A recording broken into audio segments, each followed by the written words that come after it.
by the death of Mike Brown.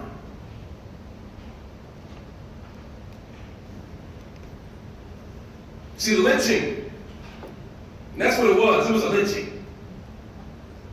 The lynching isn't about hanging from trees. That was a very small number of lynchings, a relatively small number of lynchings was actually people hanging from trees. Some people got shot, some people got hanged, some people got stabbed, some people got dragged. But the idea was that the black body, which was caged momentarily, was pulled out extrajudicially and killed. No judge, no jury, no executioner. You were killed in full public view. And the spectacle of the lynching wasn't about just killing that body. That could have been done privately. The lynching was about the public spectacle.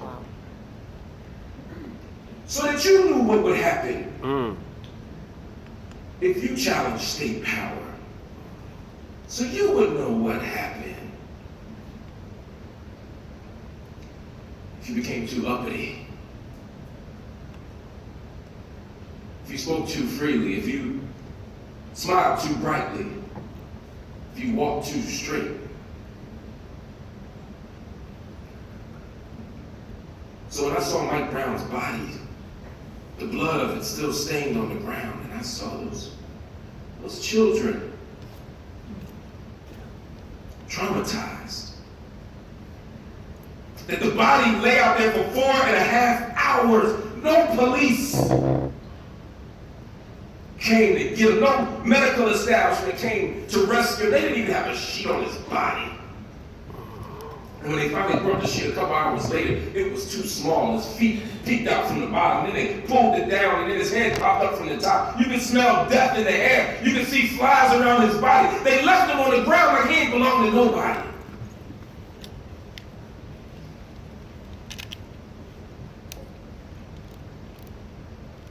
There was something about that moment that changed America. Or at least it mobilized some of us in America. America didn't change. Because there'd be an Eric Garner, there'd be a Sandra Bland, there'd be a Jordan Davis. But the story of Ferguson ain't the story of August 9th. The story of Ferguson is the story of August 10th. We mobilized. People came from all over the world to resist, to push back, to fight, to demand justice. So I stayed. I got to see the most brilliant, engaged, amazing young people all around the world, all around the country, all around the state, all around the city, fighting and protesting. They told us to go home, we stayed. They said the curfews at midnight, we ain't show up till midnight. When they tell you to go here, you go there. Don't let no campus ever tell you where you're protesting. You're the designated protester. You can't designate where to protest. If the state wants you there, if the power wants you there, if the school wants you there, that's where you don't want to be. The whole thing is, if we don't get it, we shut it down. Listen! So we shut it down.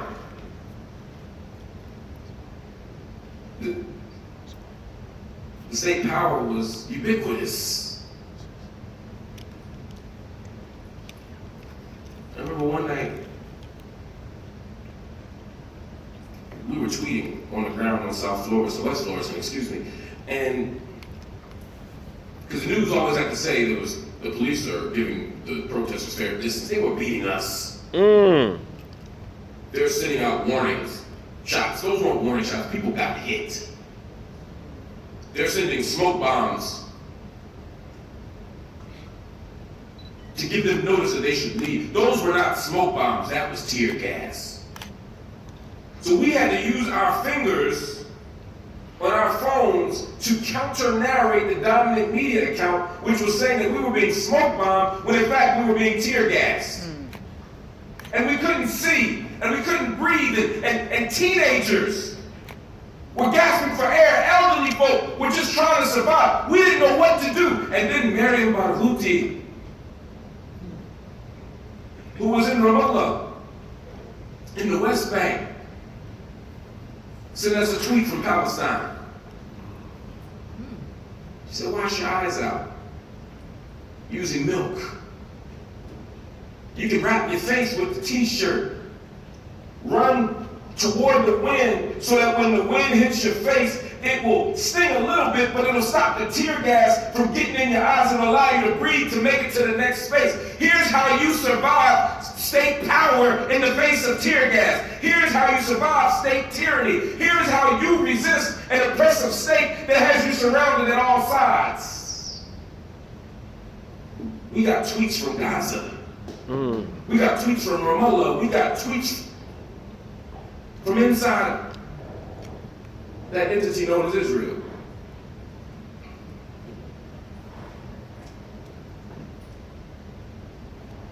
June, July, August was a hell of a summer.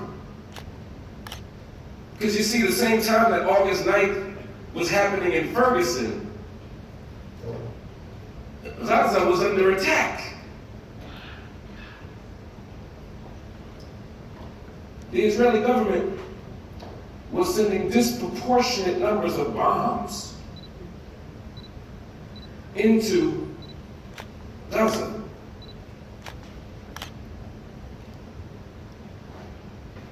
The news was looking, finally, in Gaza. And even folk who were on the fence or who were looking for a two-state solution, whatever that is, still had to acknowledge that something was disproportionate about rockets from Hamas going this way and bombs going that way. Children dying in front of hospitals and churches and YMCA. There was something wrong. The world was looking, and suddenly black folk in Palestine, there are black folk in Palestine, Palestinians in Palestine and black folk in the United States were in conversation with one another, trying to think about what a transnational solidarity movement would look like. What would it mean for us to stand up and fight together? What would it mean for us to build and organize and fight together? What would a movement look like that says that we are not going to look at white supremacy or capitalism or settler colonialism as individual local projects, but rather we will understand that they cut across national boundaries, they cut across nation-state boundaries. This is a global phenomenon, and we can only win if we fight together. Wow. Listen. Now let me be clear, this ain't the first moment. Every generation, especially young folk, like think they're the first person to think of something. Long before y'all was marching and tweeting in Ferguson, there was black folk fighting for Palestine. Let me be very clear about that. And there were Palestinians and other Arab brothers and sisters who were looking at the African in America and around the continent, the globe rather, as a sign and as a symbol and as a path to understand freedom. So this ain't the first moment, but it's damn sure an interesting one. Wow. Now, it ain't always been the right side. We got to be honest about that. Some of y'all heroes, W.E. Woo. Going in on Du Bois. I can't, not, you know, Du Bois, boy, I love me some Du Bois, man. A towering intellectual of the 20th century. There's probably no work more important in my estimation than Black Reconstruction, 1935. And while that's his greatest work, most of y'all are more familiar with 1903, Souls of Black Folk.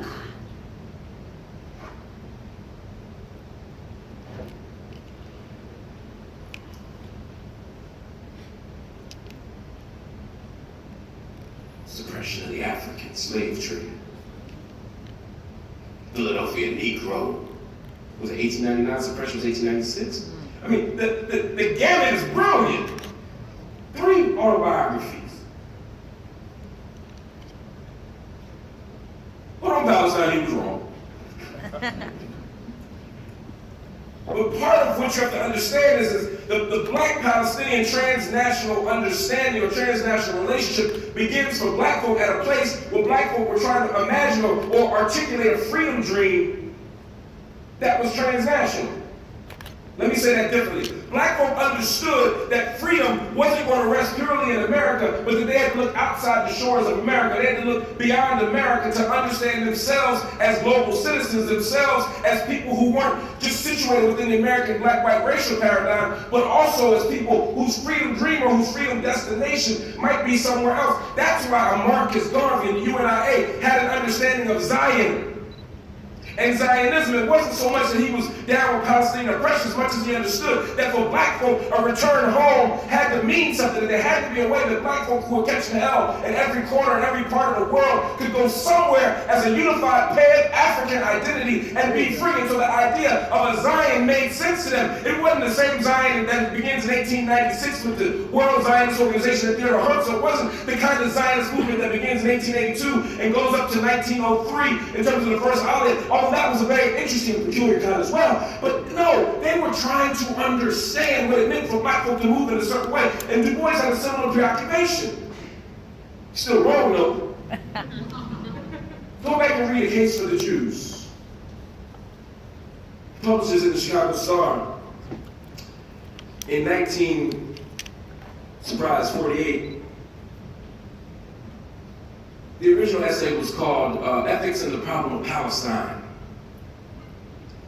where Du Bois says that Palestinians, or he didn't call them Palestinians, but he said that Jews the world over needed a homeland, and so they occupied a barren land, referring to Palestine. Oh, wow. Essentially saying it was a land without a people for a people without a land, a very familiar Zionist refrain. He said that they were practicing a fanatical religion called Mohammedism. Now, this wasn't that out of step with Du Bois in general.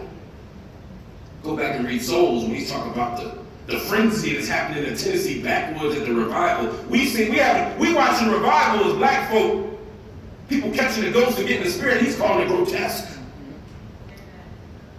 Just a different vantage point. I'm not dissing Du Bois, but it's a different vantage point.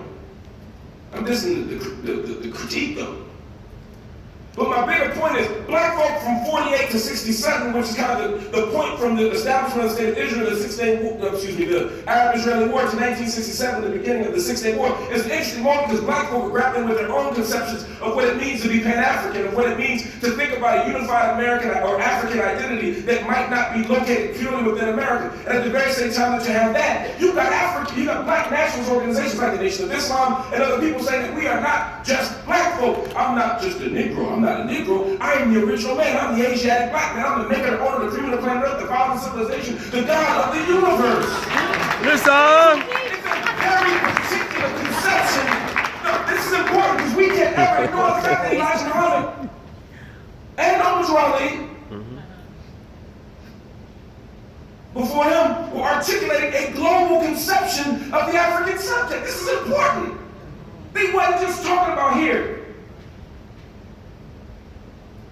They were teaching that you came from somewhere else. My name is W.F. Muhammad. I came to North America by myself. My uncle was brought here by the trader 379 years ago. He cannot talk his own language. He likes the devil because the devil gives him nothing. Why does he like the devil? Because the devil taught him to eat the wrong food when he was a young man. Why does he like the devil now that he's a grown man? You get it? They're getting you to think globally about this journey. So black Palestinian solidarity probably begins in more interesting ways, not in 48 or not in 67, damn sure not in 1950, when your boy Ralph Bunche went to the Nobel Peace Prize. We talk about Ralph Bunche another day. That's another lecture. An interesting cat though. But you begin to see the more interesting iterations of black Palestinian solidarity. The first iteration is Schuller, but perhaps the most popular one was Malcolm. You see, Malcolm X is often understood as somebody, at least in the Disney-fied narrative, that his biography has become, as somebody who practiced bad Islam, went to Mecca, saw white people, and got right.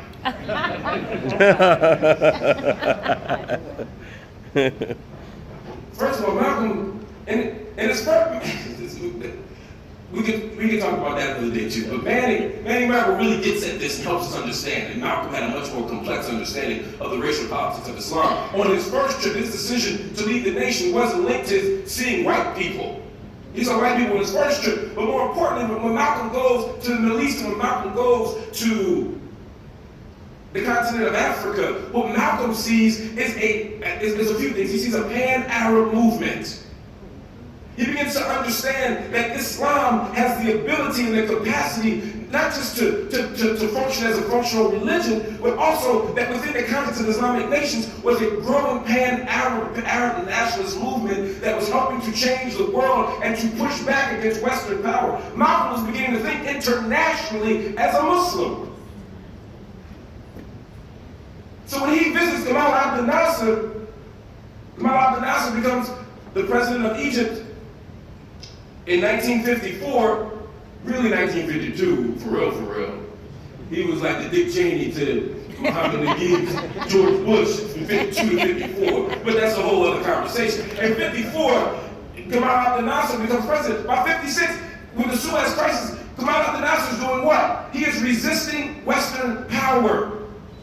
Now, the U.S. wasn't in this beef, at least on the wrong side of the issue at this moment, but he was resisting the state of Israel. He was resisting England. He was resisting France. He was saying, wait a minute, Muslim leaders, African leaders, when they are united, can do something different. So what you see from Gamal Abdel Nasser is fascinating. But it's not just Gamal Abdel Nasser that he's talking to. He's also in Sudan, and he's learning about movements in Sudan where African people and Muslims resisted Western power. Even if it was temporary at the end of the 19th century with the Mahdiya movement, he saw that, wait a minute, something is possible here. He looked at what was happening in Palestine, and he said, wait a minute, these Palestinians know what they're doing. The PLO, or even before we get to the PLO, he understood what Arafat was doing. He understood the resistance movement. He understood the history of legacy of revolts and boycotts, both violent and non-violent, to get free. And Malcolm brought all that back. So Malcolm writes that essay, Zionist Logic. Malcolm wasn't just talking or having a critique of Jewish Americans and the black-Jewish relations. He wasn't just talking about colonial projects. He was talking internationally. Don't let them have you restrict Malcolm to some domesticated multicultural action figure like they did King. Wow. Listen. Wow. Neither of them were that. So, we had Huey. So let me tell you one thing about Malcolm. Malcolm dies in February 1965. Malcolm didn't get to see the 6-Day War. The 6-Day War is the second, you can argue third, but the second major war between the state of Israel, which was established in 48, and the Arab nations. And I'd be fascinated to know what King would have thought if he had lived just a few years beyond. They died in 68, but what he would have understood a few years later. But back to Malcolm. Malcolm didn't get to see this, but Huey did. Snick did. You see, again, in the United States in the 60s, there were leadership bodies, folk like the Student Nonviolent Coordinating Committee makes a special issue in July, August of their newsletter saying, wait a minute, the 6-Day War is another example of colonialism. Huey P. Newton, the Black Panther Party for Self-Defense, again, wasn't just saying we need to look in the United States at state power. We can't just understand America as a settler colonial project. We must also understand the occupation of Palestine as a settler colonial project, or the formation of Israel as a settler colonial project. They understood that we would never be successful if we didn't look internationally and connect. And so from Malcolm to Huey to Angela Davis, my dear sister Angela Y. Davis, who stands today still resisting that occupation. Writers like Alice Walker, who continue to courageously speak out against the occupation. The late, great June Jordan, who spoke out and wrote out against the occupation. There's a long history of this happening, but then something interesting happens. When you get to the 70s and the 80s,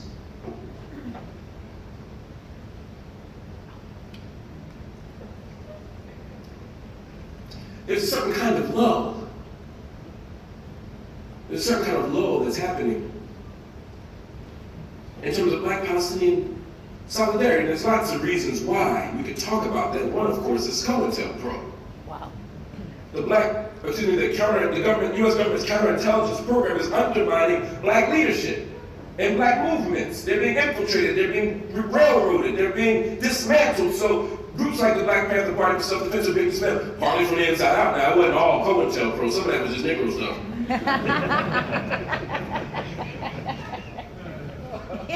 But it's being dismantled. People like our dear sister, Sada Shakur, being railroaded.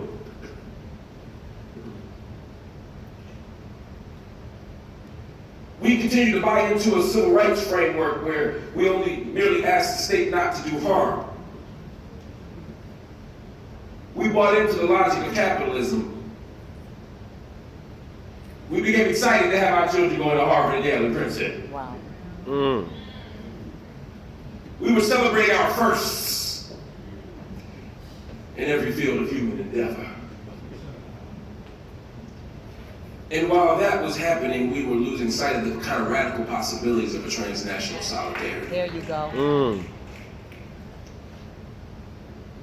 So I'm gonna fast forward a bit because I know we got a lot of time.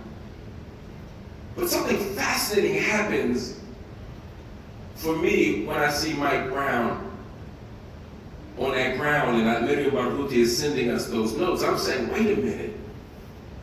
There's some possibilities here for a new iteration of transnational solidarity that's built partly on a kind of similarity and a certain kind of recognition and acceptance of difference. When I talk about similarity, I'm saying we're all wrestling with certain kinds of state violence.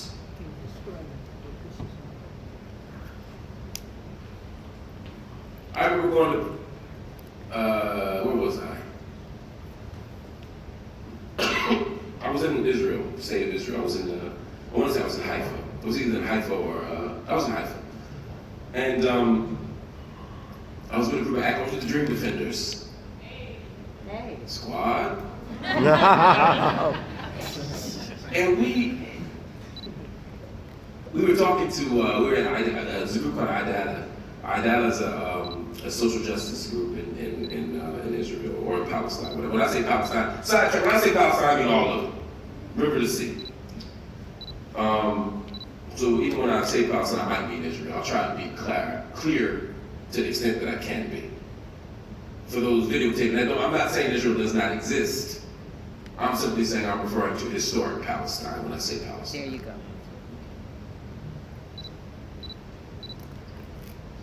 And they were talking to us about a Palestinian boy who had been shot by the police. And they said the boy had charged the police, had run at the police and attacked the police, and so the police had no choice but to shoot him. And then videotape came out, and it turned out that the boy hadn't charged the police, and the police shot him from far away and then dragged him closer to the van. And they were like, can you believe that? All the black people were like, yeah. Sound about right. I've seen that movie before. It was a moment of recognition that our struggles in many ways were similar. We're both wrestling with questions of dislocation,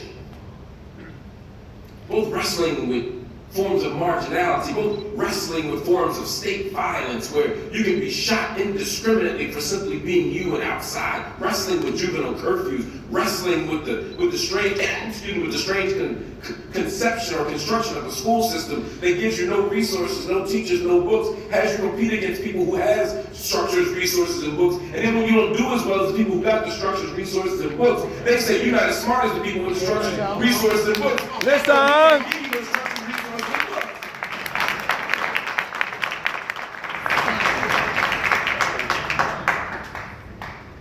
I remember sitting in Jerusalem and watching the firecrackers, and nobody knows fireworks at Palestinians. I'm like, for all the stuff going on here, man, y'all need to chill with fireworks, man. But this was in July one summer, and it was the Tojihi. The Tojihi is the national kind of exam, and the Tojihi results had come out to decide whether or not your grades were good enough to go to college, or your test scores are good enough for you to go to college. And I remember sitting in a village of folk who were talking about the lack of teachers, the lack of resources, the lack of structure. And they said they want us to pass this test, but they don't give us anything to pass the test. I couldn't help but think of public schools here in the States. There you go. Where we're wrestling with educational systems that don't even pretend to invest in us. They use high stakes tests as the measure that confuse standards with standardization. That confuse authoritarianism with authority. We think we're going to have authority, but we're really just preparing you for prison by making the school structure itself look like a prison. Well, if you want to see prison, you ain't got to go to Gradyford in Pennsylvania. You ain't got to go to Rikers in New York. You can go to any public school system. When you look at the disciplinary apparatuses that are in place, when you look at the metal detectors and the surveillance cameras and the security apparatus and the disciplinary functions, you see and feel nothing but prison. That we are disciplining and preparing bodies for prison. But that sense, that carceral mentality isn't a local phenomenon. When you go to Gaza itself, it is bordered by air, land, and sea. The population registry, the aeromagnetic sphere, Gaza is an open air prison.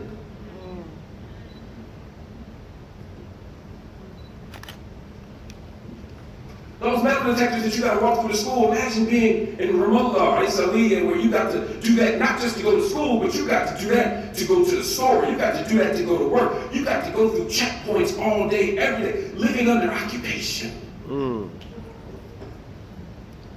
These are the points of contact. And it's those points of contact that I want us to sit with and wrestle with as we consider the possibilities of a transnational solidarity. The transnational solidarity is partly in saying we are wrestling with the same conditions. We are wrestling with white supremacy. Because if you think white supremacy isn't shot through all of this, a world where black folk are taught that they got the wrong hips and lips and noses, a world where we're taught that white lives are simply worth more, as Eddie Glaude talks about, then you don't fully understand the American democratic experiment. But you also don't understand what it means to live in historic Palestine.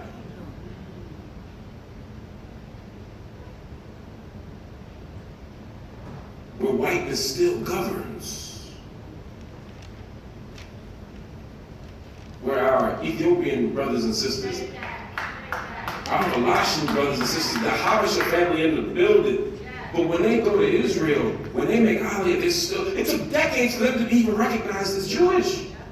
And they're still wrestling with forms of citizenship. Citizenship isn't just juridical. Citizenship isn't just about the legal right to be in a place. It's also about everyday forms of belonging. And if you are Ethiopian or Eritrean or Somalian for that matter, in historic Palestine, in Israel proper, you still are wrestling with forms of belonging that are incomplete. If you are Mizrahi, you come from Yemen, or you come from any of the, you can pick a place, but say Yemen or Morocco. You're still not wrestling with full forms of citizenship.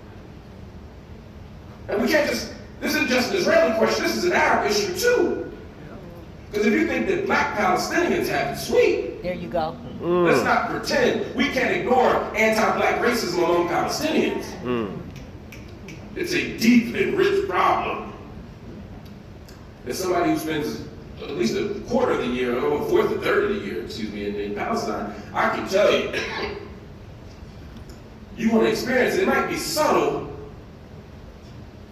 but in terms of jobs, in terms of government, in terms of marriage, in terms of beauty, images of beauty, anti-blackness is a universal and global phenomenon. Yes, there you go. That's true. We're wrestling with this stuff. So our solidarity has to be linked on our understanding of a common enemy, of global capital, of privatization of public life, of white supremacy, of homophobia, of transphobia. We got to wrestle with this stuff, but we also got to sit with the contradictions of difference.